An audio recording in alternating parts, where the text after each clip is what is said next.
آپ کو پسند کرتے ہیں، تو ایک دفعہ پاکستان میں ان کو دعوت دیں، اگر پاسبل ہو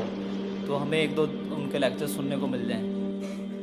پہلی بات تو یہ ہے کہ اصل میں جو بسا اوقات میرے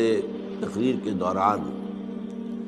بظاہر محسوس ہوتا ہے کہ اس میں حضور کا نام آیا ہے اور ہم نے درود نہیں پڑھا، صلی اللہ علیہ وسلم نہیں کہا ساتھ ہی، وہ اصل میں اس پس منظر میں ہوتا ہے کہ اگر میں یہ کہہ رہا ہوں کہ ابو جہل نے کہا ہے محمد تو یہ کیا کر رہے ہو،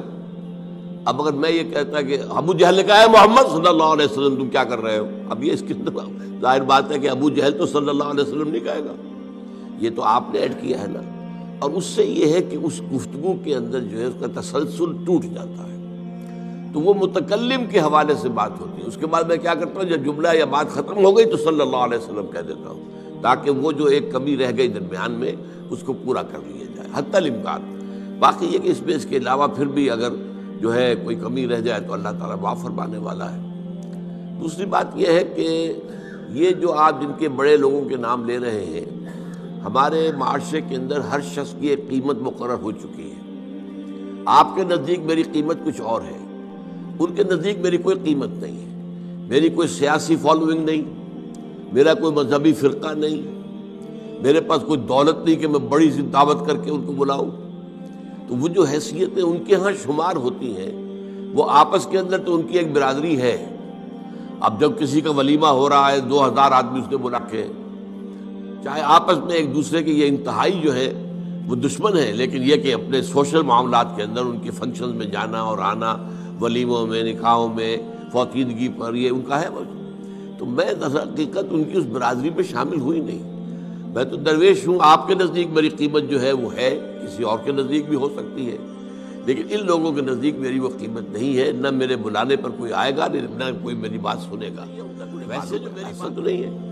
وہ اندھے بہرے نہیں ہیں، انہیں معاملہ کیا میری بات کیا ہے۔ اب تنظیم اسلامی جو ہے ایسا نہیں ہے کہ بالکل لوگ جانتے ہی نہ ہوں، اب اس کی ایک حیثیت بن چکی ہے، اس کا ایک مقام ہے، لیکن وہ سننے کو تیار نہیں ہے۔ کچھ لوگوں سے میں نے بار بار کی ہے، قاضی حسین احمد صاحب سے بار بار گفتگو کی ہے، ابھی ان کے امیر جو ہے نئے منور حسن صاحب سے ان سے بھی خط و کتابت ہو رہی ہے، جن سے بھی مجھے کچھ توقع ہوتی ہے کہ اگر وہ کچھ غور کر لیں، وہ پلٹ کر صحیح راستے پر آ جائیں تو کوشش میں کرتا ہوں۔ لیکن بعض لوگ جو ہیں جن کے لیے یہ سیاست کھیل ہے دنیا کمانے کا اور اپنی حیثیت بنانے کا، تو ان کے لیے ان کے اوپر تو اس طریقے سے پی پی کال کر کے اپنا وقت ضائع کرنا ہے۔ تیسری بات جو ہے ذاکر نائک کی، وہ پاکستان آنا نہیں چاہتے، یہ ان کا ڈکلیئرڈ ہے معاملہ۔ وہ یہ کہتے ہیں کہ ہمیں ابھی تک بھارت کی حکومت نے کچھ نہیں کہا ہے، پریشان نہیں کیا ہے، تنگ نہیں کیا ہے، لیکن ہمارے پاسپورٹ پر اگر لگ گیا کہ یہ پاکستان گیا تھا تو پھر اب یہاں مشکوک آدمی شمار ہوں گے، پھر ہمارے لیے مشکلات پیدا ہو جائیں گی، اس لیے وہ دنیا بھر میں گھومتے ہیں،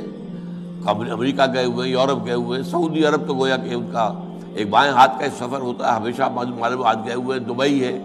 دبئی سے تو چونکہ ان کی براڈ کاسٹنگ وغیرہ دبئی سے ہوتی ہے وہاں پہنچ جاتے ہیں۔ اب میرا تو دبئی میں داخلہ بند ہے، میں تو 15 سال سے میں یو اے ای میں داخل بھی نہیں ہو سکتا،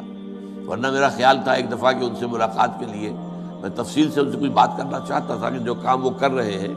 اس سے اوپر کا ایک کام ہے وہ بھی وہ کریں، لیکن موقع نہیں ملا اور وہ پاکستان آنے کو تیار نہیں ہے۔ میں تو حیران ہوں، مجھے اصل میں پہلی مرتبہ وہ بھارت کی حکومت کو صحیح اندازہ میرا نہیں ہوگا جو انہوں نے مجھے دے دیا وہ ویزا، لیکن اب تو وہ ویزا دینے کو تیار نہیں ہے مجھے، تو اسی طریقے سے ان کا معاملہ ہے، ان کو یہاں پر شاید ویزا تو مل جائے، لیکن یہ کہ وہ ان کا کہنا یہ ہے کہ وہاں کی حکومت سے پھر ان کا معاملہ خراب ہو جائے۔